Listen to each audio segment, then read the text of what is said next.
சுதந்திர தின super offer. அனைத்து வீட்டு உபயோகப் பொருட்களும் மாபெரும் தள்ளுபடி விலையில் வாங்கிடுங்கள். டெல்லியில் உள்ள காங்கிரஸ் தலைமை அலுவலகத்தில் நடைபெற்ற சுதந்திர தின விழாவில் வந்தே மாதரம் பாடல் முழுமையாக பாடப்பட்ட போது சோனியா காந்தி பாடலை நிறுத்துமாறு சைகை செய்ததாக சர்ச்சை எழுந்தது. காங்கிரஸ் தலைமை அலுவலகத்தில் நடைபெற்ற சுதந்திர தின விழாவில் காங்கிரஸ் தலைவர்கள் சோனியா காந்தி, மல்லிகார்ஜுன கர்கே, ராகுல் காந்தி உள்ளிட்டோர் பங்கேற்றனர். அப்போது வந்தே மாதரம் பாடல் முழுமையாக பாடப்பட்டது.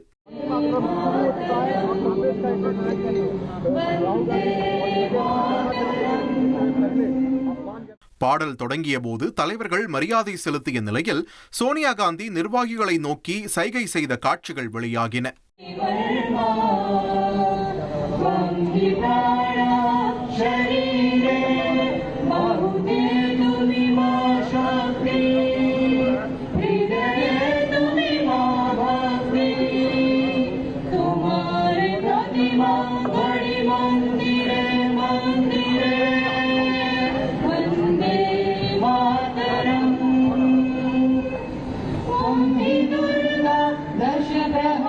இதனை பாஜகவினர் விமர்சித்து வந்தே மாதரம் பாடலை சோனியா காந்தி அவமதித்ததாக குற்றம் சாட்டினர்.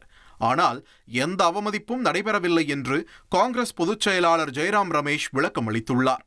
நீண்ட நேரம் நின்றிருந்த மல்லிகார்ஜுன கர்கேவுக்கு இருக்கை கொண்டு வருமாறு சோனியா காந்தி சைகை செய்ததாக அவர் தெரிவித்தார். சத்யாவில் சுதந்திர தின சூப்பர் ஆஃபர். அனைத்து வீட்டு உபயோகப் பொருட்களும் மாபெரும் தள்ளுபடி விலையில் வாங்கிடுங்கள்.